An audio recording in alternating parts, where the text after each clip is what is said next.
Welcome to the Key to All Things Real Estate podcast, your top source for everything you need to know about the Tennessee real estate market. I'm Krystal Gray, your host and Nashville-based super realtor, and I'm excited to have you with us today. Each week, I sit down with real estate professionals, industry experts, and people just like you to explore the latest trends, share valuable insights, and offer practical tips to help you buy, sell, and invest with confidence. Whether you're a first-time home buyer, an experienced investor, or just curious about the local market, this podcast is your one-stop shop for all things real estate in Tennessee. We're proudly sponsored by the Classic Key Real Estate School, where we believe in empowering you with knowledge and skills to make the best real estate decisions. So grab you a cup of coffee, get comfortable, and let's unlock the doors to your real estate success together. Are you ready?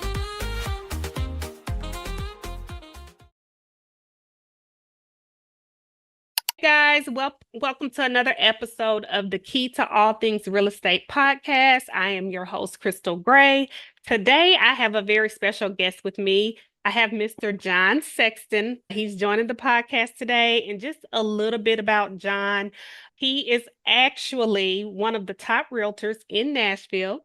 He's known in Williamson County. I think you got voted like the county's best real estate team. So congratulations there. And Jon just has an incredible track record of remarkable sales experience, business development. And so he's coming to join us today just to share a little bit about what he has going on in real estate. And we get to ask him a few questions. So welcome to the podcast, Jon. Thank you, Krystal. I appreciate it. I'm super excited. Awesome. Awesome. So one of the things that I was most interested in when I was kind of looking you up, should I say, doing my homework. So I see that you are a member of Realm, which is a very distinguished real estate group. So what does that mean to you to be recognized there, and how did you get to that point? Yeah, so thanks for acknowledging that. It's a real special deal for me and for really anyone that's involved. Realm is, for those of you that don't know, it's a community where you have to be invited in and based on your performance. And there's other interviews as well that it takes. They don't just want anybody just because you're a producer. They look for the integrity and people and have good reputations that are going to kind of hold their name at a higher level. So Realm is actually, it's 0.5% of the top agents in the world. It's a global membership. So I really don't know how I got in, to be honest with you, because I don't know if I'm quite there, but I'll take it, right? I'll take that title all day long. Who do you know, Jon? Who do you know at the top? It kind of is a lot like that, isn't it? So I've been fortunate enough. I was invited. I was able to I wasn't even sure if I was going to become a member. I didn't know if I would qualify, but I did. I was one of the very first in town. There's only a handful of us in Nashville. So it's been a really great experience for me. And what it does is a network that when you have a luxury property, it basically matches us up with buyers all around the world that are represented by other Realm members. So we have our own sort of platform that we upload our listings, and then it matches us with a ton of different people. So we do a lot of referrals, and so we're able to take that platform and really utilize it within. So it's a big advantage from a luxury listing standpoint because you're getting global exposure that you can't get anywhere else. Awesome. That is awesome. Okay. I guess I didn't realize. I've heard about it before, just bits and pieces, but I didn't realize that is what you can actually do there. So that's, of course, great. It's an extra avenue of networking for your clients, and you can get their homes in front of eyes of people all over the world. So that's cool. Yeah. Awesome. Awesome. Well, congratulations on that. I want to talk to you about my membership later. We'll wait. You got it. You got it. So how did you get started in real estate, and how long have you been in real estate? How much time do you have? I have all the time you need. Awesome. All right. Because it's a story, and I promise you I will get to the real estate portion of it, but there's a little bit of a backstory. Okay. So when I moved to town, I've been an entrepreneur most of my adult life, and I was pursuing music, and then that kind of came and went, and I ended up getting involved with owning health clubs. So I found a house club that grew and grew and grew. And we grew it from basically start off as one personal trainer into a team, into a brand, into a 16,000 square foot facility. Found some investors, and we came back to a place that was an old tennis center, and it was on 11 acres, and so 85,000 square feet. And ironically, it's the first club I ever worked at when I moved to town. So when we came back around, before it was a thriving tennis club, then it was a dying tennis club. And so there was they had clay courts in the back. So the back 6 acres was just weeds and fallen fences and just had no value at that point. So the value was there, but it had to be in a different format. Yeah. So when I got these investors, it was fitness does not give you the ROI that maybe an investor would be looking for, but real estate does. So I knew it was a real estate play. So we were able to recruit and get investors to invest into it all, into the health club, the operations, along with the real estate. The whole idea was to get the back 6 acres rezoned and build townhouses back there. Not an easy thing to do. Other owners of those clubs have tried to do the same thing. So we were fortunate enough. We went to the neighborhood and said, "Hey, we're a health club first. We see value in the backyard. What can we do to work together?" 5 years later, it took a long time to get it rezoned. We tried to get 88. We ended up getting 54 townhouses. When all that was transpiring, I said, "I'm going to go get my real estate license." Wow. And that was 2017. And so when we sold it off to the developer, with our investors also reinvested back there, I negotiated to have 6 listings. I got 6 because I was brand new. So, he went with somebody that is much larger and had a big track record, but I was fortunate enough to get 6. Sold them out like that. Wow. And so in the beginning, I did not want to confuse my staff on, "Hey, I'm a realtor now, and I'm not a health club owner anymore." So I kept it hush hush, but that made sense to them why I was listing those, right? Yes. So before that, I sold my house, bought a house, kind of did it sort of for my own self. But this is now, and then once I did that, honestly, Krystal, like everything sort of kind of took off. Fell into place.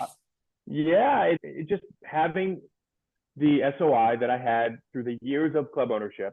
I mean, we had celebrities and all kinds of really high-end, high-profile people coming to our club. So I had the trust. They knew I was going to work hard. So it worked out that way. So I went from selling $2 million to $4 million to $7 million to $14 million to $45 million. Wow. It just kind of, right? Yeah. So I said it took me a while to get to real estate. Anyway, that's my story on how I got into it. That's a great story. That's a great story. You're one of the few realtors who I talk to agents all the time who say, "Yeah, I got in because, my friend was selling the house," or "Yeah, I got into real estate because I wanted to sell a house." But you're one of the first ones that said you had 6 listings for your very first go at it. I think that was awesome. And you were hooked at that point. Yeah. We all know when real estate gets going, it's pretty fruitful. Feast or famine. Yes. Yeah, you got it. So I couldn't let that one go. Awesome. And 2017 was a really good time here. Well, I think it was still a really good time here. That was back when everything was flying off the market. Interest rates were super low. You had all kind of buyers. You had enough inventory to go around. So that was a great time to get into real estate. It really was. And we're fortunate enough to be able to ride that whole COVID wave and get in that 2021. That was beautiful. That was a beautiful time. So now we all had a taste of that. Now we want it back. So we're working hard to figure it out. So do you still own a health club now, or did you scale that up? I have moved all of my efforts into real estate. That's exactly what I'm doing now. I'm fully focused on that. I've got a team of 10. We're called Nashville Home. And that's the name of the team. And it's based out of Benchmark Realty. And offices in Franklin. It's important, I think, to share that I named it Nashville Home for a lot of reasons, but a couple of reasons was, if I named it the Jon Sexton team and you were on my team and you said, "Hey, Krystal, this is Krystal from the Jon Sexton team," well, that made you secondary, right? Doesn't that make you secondary? Yes. So I didn't want that for my people. So we said, I want to name it to where when you make a call, you're the primary person. Yes, it's a nice flow. Yeah, and a lot of team leads will take the production, the volume. You get the money, you get to split on the money, but they get the volume. That's why they're really high.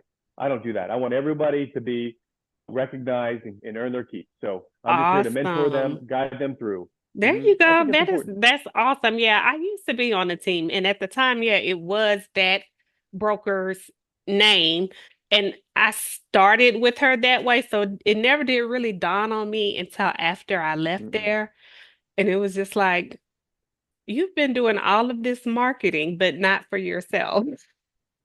Right. So Exactly. yeah, I think that's cool that you at least thought about your agents enough to do that. And I hope they realize that too. Maybe not right I now, but I hope they do. Well, it does help go down because when you look up like your history on whether it be Zillow or Realtor.com or Emma, Yeah. people want to be if you go in for a listing appointment or a buyer's appointment, people want to know what you've done. And Yeah. when you show zero, but you've done a ton, that's just not fair. That's not fair. Cool. That's my Yeah. thought. That's my Yeah. thought. I may go against the grain, but I'm okay with that. Yeah, I kind of like that though, like you said. So everybody makes it their own individually. So that name gives it room to do that for sure. So now Yeah. you got into real estate in 2017. Fast forward now, 2024, you have a team of 10. That Yes, is awesome. I Are do. you still growing your team or are you pretty content at where you all are now? I've kind of pushed pause for a second Okay. because I had a director of operations that had an opportunity that was great for her. So I'm in the process of needing that because truth of that, there's a really great book that you should read. It's called Rocket Fuel. And I have a coach Rocket Fuel. and Okay. I use Eisenhower coaching and consulting.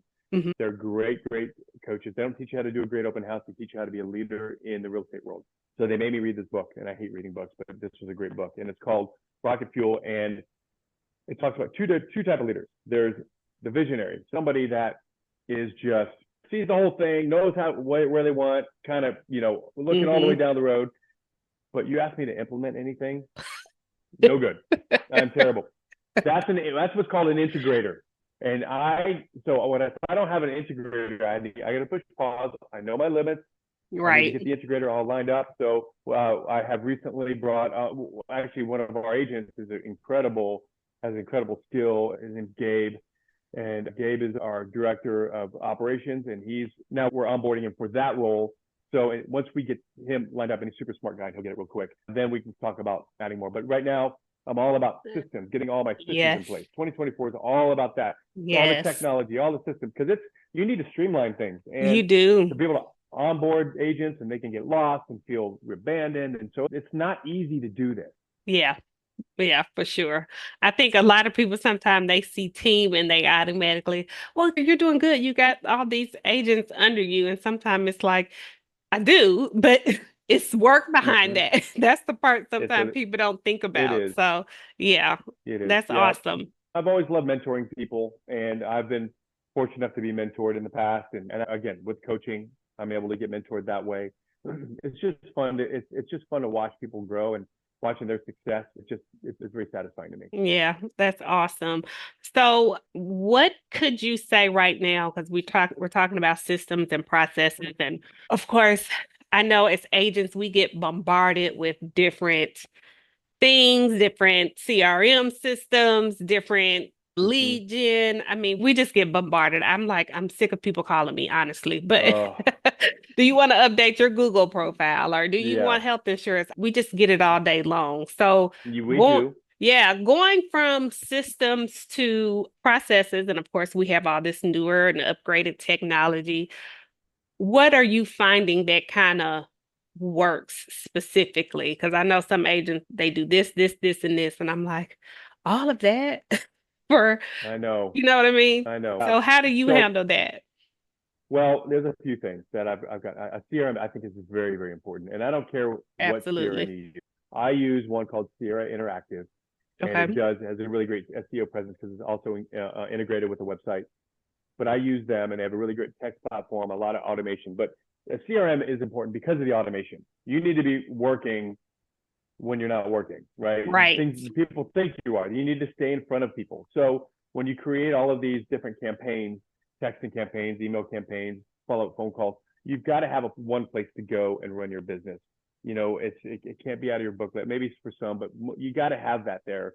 And Yeah. as much as we can work from our phone And the important thing is that, like, I use Follow Up Boss. I love Follow Up Boss. It just doesn't have a great texting feature. You have to third party that. But I went with Sierra Interactive, and it's been really great for me. Everything has limitations, so it's never going to be perfect. But the point is, whatever CRM you use, you have to use it. You just got to use it.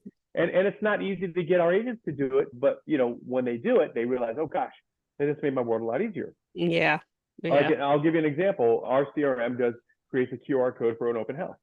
And when that QR code happens and they sign in, and we make sure we're sticklers about it. When that does, guess what happens? When it goes in the system through that QR code, all of these automations start happening to the people that left. Hey, it was great to see you. Are you still interested? And we also create like a marketplace update for that neighborhood that they were in, right? To remind them, oh, by the way, so now they're getting emails for you about that neighborhood. Yes. So that's an important thing. So all of this automation, you have to really understand it. I'm nerdy about that. Yeah. I'm the guy that takes the calls because I want to know everything that's out there, but it does get overwhelming. So I use that CRM, but I also use a transaction software platform, and it's called Sisu, and it's SISU. Now, what makes it so great is I'm going to tell you about another book that I was assigned to. Okay. Which is called The 4 Disciplines of Execution. Okay. And part of those disciplines is creating a leaderboard and having a leaderboard. So when you're doing all your transactions through there, meaning that you have a form. Once you make a phone call and you have an appointment, you're going in there and you're putting in it's tagged from our CRM to the desk. It puts their name in there. You fill out their information, and every form gets just a little bit longer, so you're not always repeating it. So you're only in Sisu like 3 times. But what it does is it takes it through the trend, and then when they close every activity you do, phone calls, appointments set, appointments met, whatever, it creates the stats for it, all these metrics. Well, you can create, then these leaderboards pop up. And so the key about having a leaderboard is to know if you're winning or losing within 5 seconds. So it's got this whole graph, pictures of people, and it tells you who's winning and who's not. And so we'll also do, like in January, we did you work out today for 30 minutes?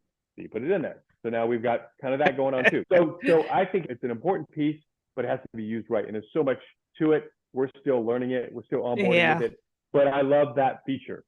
And then I also use, for our onboarding for new agents, we have our own training center of videos, and you can put all the documents up there. They have one place to go and you can track it. So those are my systems. There's 3 things that we really focus on.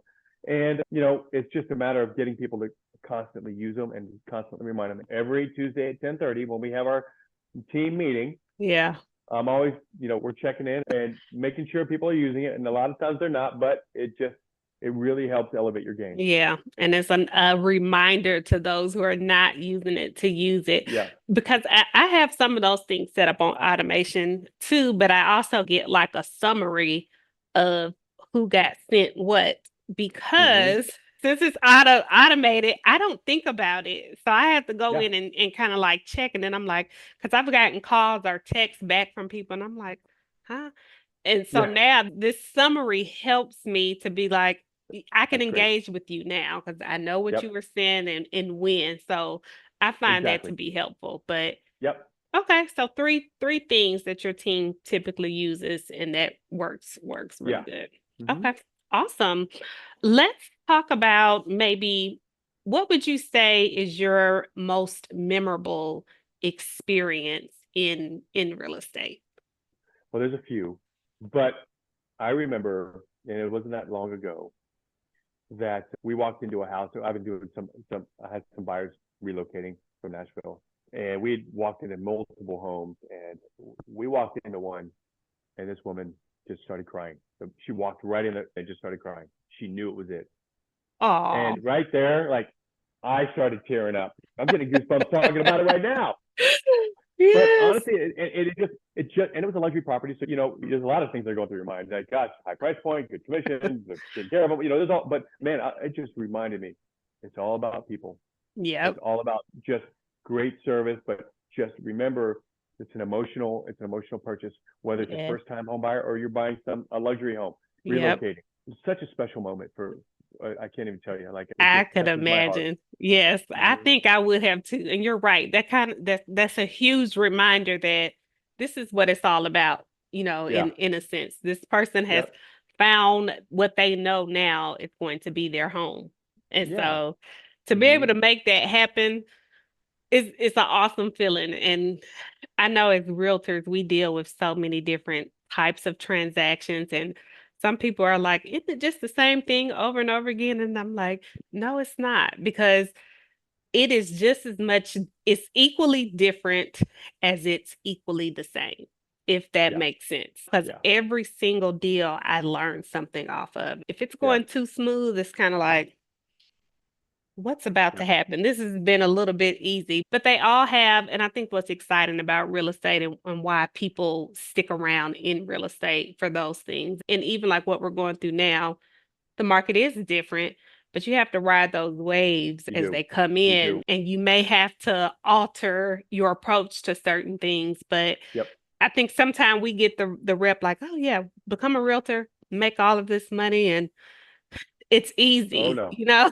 It is. I'm telling you what, it's fruitful when as well. I mean, some people will, you will not close a deal for, you're working your tail off. It could be 6, 7 months, and then all of a sudden things start rolling in. But Yep. that's tough to Yep. budget for. And Yep. so there's a whole balance. But it's hard to be a new agent. It's hard to be a new agent. Period. I'll tell you what's even harder than that is relocating and trying to become an agent within an area you Mm, don't know anybody. yeah. Yeah. Right. And so what I am probably best at mentoring people is to really concentrate on their SOI and really, if you, so for instance, if you just moved here from wherever it is, well, Nashville, we know, is one of the hottest markets in the country. It's a really great place to invest. So then you start telling your friends at home, you start talking about investing. And Hmm. that's where I would start. Let's start Yeah. getting them here, and then we'll start closing deals. Get people around here to get to know your name, and that's why we'll continue to develop. Yeah. But you also, and then going out meeting people, and like I'm not a big fan of going to.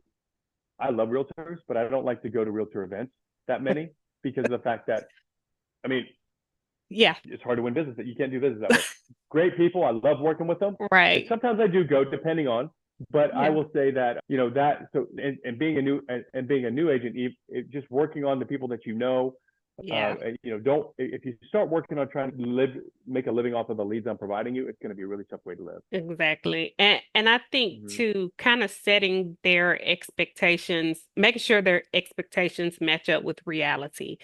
Because a few years ago, when our market was just everything was getting multiple offers and interest rates are still low and there wasn't a Yep. whole lot of inventory, a lot of agents used to say, hey, I'm gonna go ahead and get in real estate. I see it's not that hard. I have a friend who just did it and they've already closed X amount of deals. And so I'm going to do that. And again, it's what they see on social media, but a Yeah. lot of what they don't see is the daily grind, or that Yeah. agent may already have a SOI that she just lives off of that every month. You never Yep. know. So I think setting that expectation, making sure you're in touch with reality, because I'm sure, as you know, a Yeah. lot of those agents who jumped in then, they're not in real estate right now.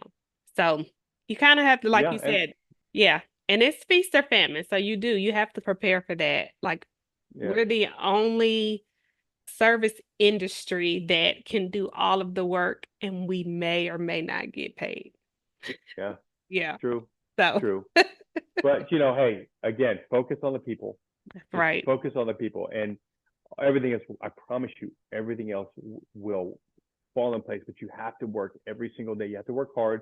You got to make phone calls. You got to remind people you're in real estate, and that's not asking them to. It's just Yeah. talking about it. It's just Yeah. telling them about the interest rates. It's just about informing and educating. They're going to look at you as the expert. Everyone knows a bunch of realtors, but when you're constantly informing and educating your friends just through basic conversation, you'll become their expert. Yeah. So, So what do you find, John, what is the thing that you can say helps you continue to strive for excellence in the real estate profession? I'm going to get in trouble with saying this, Uh-oh. but there's a lot of amateurs in our field. You know that, right? Hmm. So, staying professional, staying passionate, waking up every day, just knowing that it's a gift to be able to have the flexibility in our schedule to be anywhere we want, to still make deals wherever we are, So not to take things for granted, but I've always been driven, and I just don't like to. I'm really competitive with myself. I'm not competitive against you, Krystal. I am going to cheer you on forever. And if you get a deal over me, like I'm going to be the first to congratulate you. That's just how it works. But Yeah. for myself, like I don't look. I have failed a ton, and I'm going to continue to fail, and that's how you grow, right? Right. But I think that it's just about really. There's always a grind. There's always a grind, and there's going to be different things, but you have to time block. You have to really be uncomfortable. You have to be comfortable with being uncomfortable. Yes. And with cold calls or whatever those are, talk. Anytime I go anywhere, I'm just very personable. I'll figure out a way to talk about real estate. There you go. You just never like. I'll tell you, I went to a conference out in California, which was in Beverly Hills, and I had some downtime, so I just went around to those fancy shops. I walked into one of the shops there, and we just started talking. And ironically, her and her husband are moving to Franklin. Wow. From Beverly Hills. What are the chances?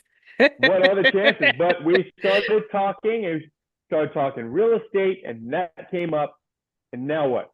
Now I got a client from that conversation. Like when they come in town next month or at the end of this month, because we're in July, we're going to grab coffee. They're not in a big hurry. It might be a 1 or 2 year process. And that's how real estate is. It's not about the now. You're setting everything up for the future. Exactly. So that's just how it works. You got to keep talking. Yep. That's exactly right. With the market being the state that it's in, like right now, what are you telling your first time home buyers? What kind of advice could you give those people? Ooh. I tell them that our clients don't pay today's rate. And how I tell them, why I do that is you're familiar with the buy downs. 2-1, 3-2-1. It's a big, big game changer for them when you have to educate them. So I don't let them be afraid of the rate. And there's a lot of little things in there that happen that are really great with these 3-2-1 and 2-1 buy down products. And so having a go-to mortgage person, right, a mortgage lender is very important. My very best friend here is David Bonner. He is Lincoln Home Loans.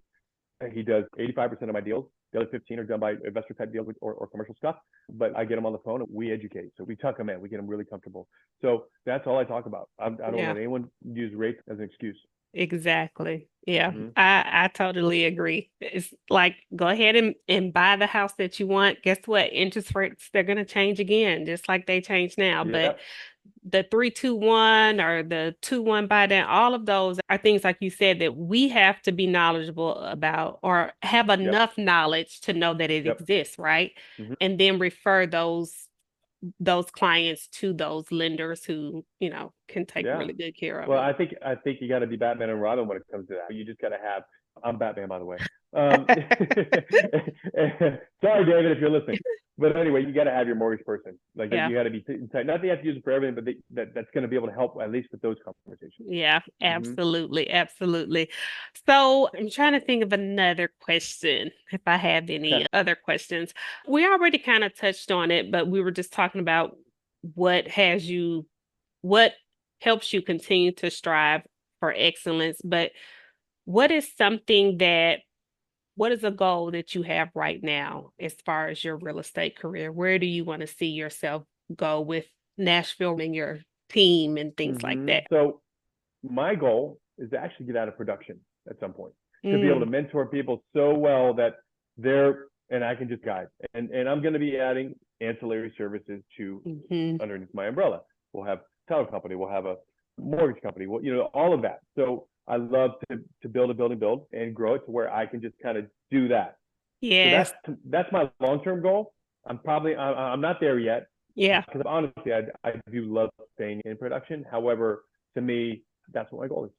Yeah, I like it. It's almost kind of like the one-stop shop, but you're supervising the one-stop shop as opposed to, I gotcha. Yeah, I like it. I could dig it. I like that one. Good. I like that one.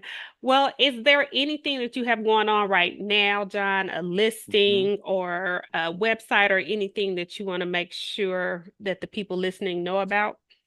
Sure, if it's okay, I'd like to talk about my podcast. It's called, so again, because our team's name is Nashville Home. It's called Calling Nashville Home. And it really is designed and geared towards people that are relocating to Nashville. Now, right now, and we're a newer podcast, as you know, I know you are as well. So we are almost every one of my agents, except for one, relocated here. So it's all about the story, like what made you decide to come here? What was that journey like getting here? Now that you're here, well, what part of town did you choose and why? And what do you love about those areas? So everyone's just got a different story.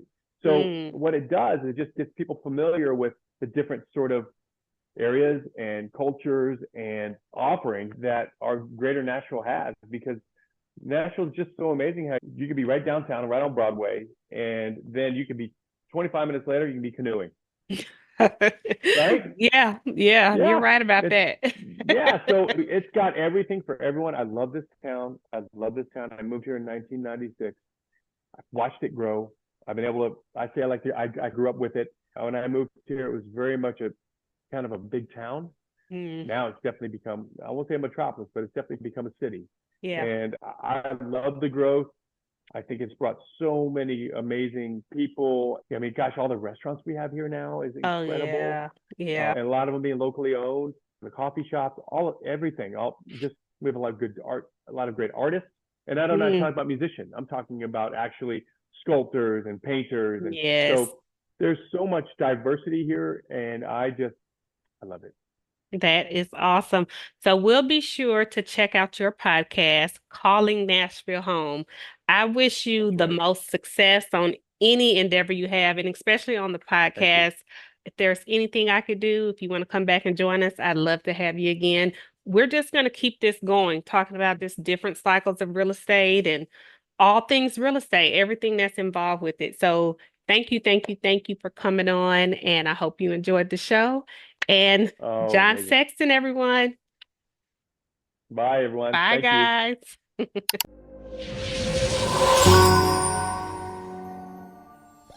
That's a wrap for this episode of the Key to All Things Real Estate podcast. Thank you so much for joining me, your host, Krystal Gray. I hope you found our discussion insightful, valuable for your real estate journey. And a big thank you to our sponsor, the Classic Key Real Estate School, for making this podcast possible. If you'd like to dive deeper into real estate topics or get your real estate license, or if you need continuing education credits, check them out for expert guidance and resources. Don't forget to subscribe to our podcast. This way you'll never miss an episode. If you enjoyed today's conversation, leave us a review and share it with your friends. Your feedback helps us keep bringing you the best content. If you have any questions or topics you would like for us to cover, reach out to us on social media or email us at krystal@classickeyrealty.com. We'd love to hear from you. Thanks again for tuning in, and until next time, let's keep unlocking the doors to your real estate success. Have a great day, and we'll see you on the next episode.